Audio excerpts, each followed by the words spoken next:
So I'm going to hand out some pieces of paper folded up. Don't look at them yet, and don't let anyone see them, and I'll explain what those are about in a little bit.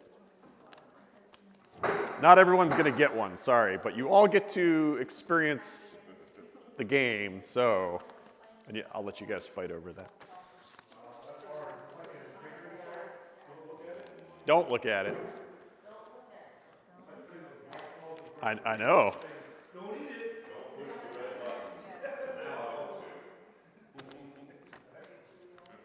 You don't all get one, and I'll let you guys figure out how you want to do this. This will all become obvious in a little bit. Not yet. It's not tragic if you do, but wait for just a minute because it's not going to make a lot of sense.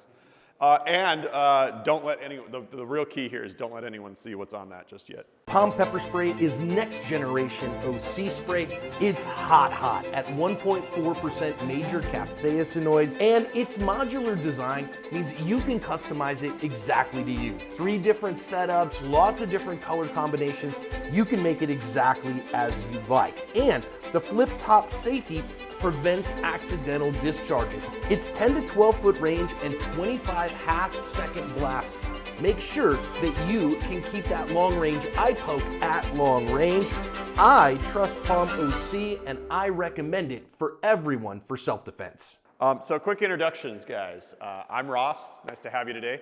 I am obviously teaching this criminal psychology class, and I'm going to go through my background real quick of like why the heck I'm doing that and why I have something to say about it. But I don't like talking about myself, so we'll make this quick. And by the way, this is as bright as I can make this, so I'll try to stay out of your way here. But that's the hooray for me slide. There's a lot of stuff that isn't up there, but the most important is I am currently in the ASP Instructor Cohort 7. Hooray for us. So that's pretty cool. Learning lots of stuff. I've taken a lot of courses from a lot of people on how to teach and how to shoot and do cool stuff. Honestly, so far, we're like 3 weeks in, and I've already learned more in this course than almost any other course I've ever taken. But boy, is it intense. We read a lot, we write a lot. It's pretty cool. A lot of adult learning stuff that's pretty useful. And then the most important thing up there is the perpetual student. So if you ever hear me teach anything, I'll say the same thing again and again, which is, how do you know if your instructor sucks or not? Well, walk up to them on a break and be like, hey, what's the last course you took? What's the next course you're excited about? And if they look at you and kind of go blank and they're like, yeah, I took an NRA course 20 years ago, be like, cool, dude. Yeah, that happens sometimes, stagnation, right? But I work for currently Superior Court in Southern Arizona, and my specialty at the moment for the last 5 years is sex offenders. And don't ask me how I ended up there. They needed somebody, and I ended up in the spot. But that's been my life for about 5 years, and about 10 years before that, I did field services stuff for violent criminals. So my title is surveillance officer, and it is literally me running around hiding in bushes and chasing people in unmarked cars and showing up unexpected, searching their stuff, arresting them, taking them to jail if they have to, and off to prison, blah, blah, blah. Intimate relationship with the sex offenders, going to therapy with them, chasing them around, doing the same thing. And basically, if I had to summarize my job, it was predicting what people were going to do before they did it, so I could prevent them from victimizing further people. And towards the end of the first 10 years on the violent crime side, I started specializing for about the last 3 in seriously mentally ill violent offenders, which we'll talk about as we go. But intimate relationship with those guys, thousands and thousands and thousands of hours of talking and chasing them around and watching what they're doing. So that's the basis for this, and what I'm trying to do in this course is distill 15 years of vicarious trauma that I've experienced into something useful for y'all to understand kind of how they think and what we can do with that, right, to prevent further victimization. So that's me, and also firearms instructor for the county and other stuff, and simunitions for all sorts of stuff, taser, things like that. So usual LE stuff. Okay, so we're going to talk about strangers first. And this is kind of what most people focus on, but it's not the most interesting part for me. So I will give it its due course, but we're going to get through this till we get to the fun stuff and the paper I handed you out. We'll talk about that in a bit. All right, so real quickly, what we're up against with strangers is, and Steph referred to this in her class, if you were just in the last class with Stephanie Wider. We are socially averse to violence and awkward situations, and criminals are 100% aware of that and use that as a tool. And we'll get to specifics in just a minute, but basically criminals in general are very good at taking the best parts of you and weaponizing them against you, and with some pretty devastating consequences, especially in the sex crime stuff we'll talk about. Our pro-social instincts will absolutely be used against us intentionally, and we'll get into examples of how in a little bit.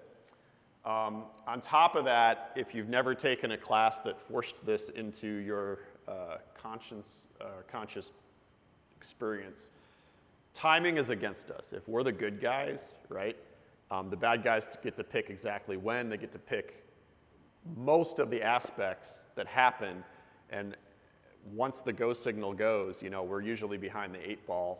They get to decide even how to select us and approach us and who they pick to do that. So in the end, if you aren't really good at drawing from concealment and shooting somebody, get good at that, because it's not probably going to be 30 seconds of warning coming, right? But we will talk about the best we can do to see this stuff coming and try to give ourselves a little bit of an advantage. And then finally, we have to actively, because of that, work to see it coming as soon as we possibly can, because obviously distance is time, and et cetera, a lot of stuff. So we'll get into that. All right, cool. This is my continuum of legal suckiness trademark. This is just trying to briefly describe that, like, hey, in general, acting sooner is better for keeping you alive, but worse for your legal case, right? And the more time goes on, the more you let someone do stuff to you, that's absolutely great for your legal justification later, collecting all that evidence and stab wounds and stuff like that, but you kind of die if you wait too long. And this is an obvious concept, right? But in reality, do bad guys need to worry about this? No, mostly they're concerned with staying alive.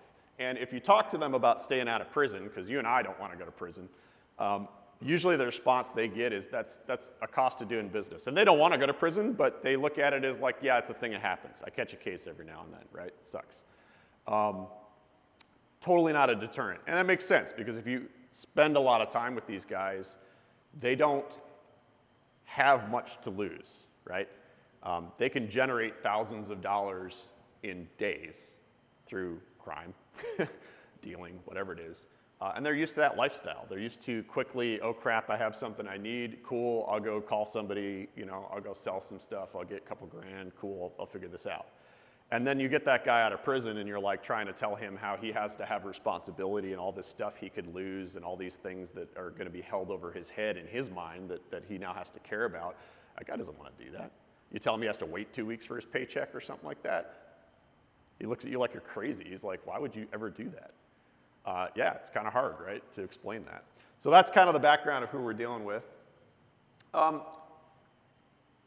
This comes from, if you Google proxemics, this is the first image that comes up, and apparently the Hills use pretty much the same thing. So no, I didn't steal it from them, but we found the same image. And you probably can't see it because it's a little bit dark there, but I'll explain it.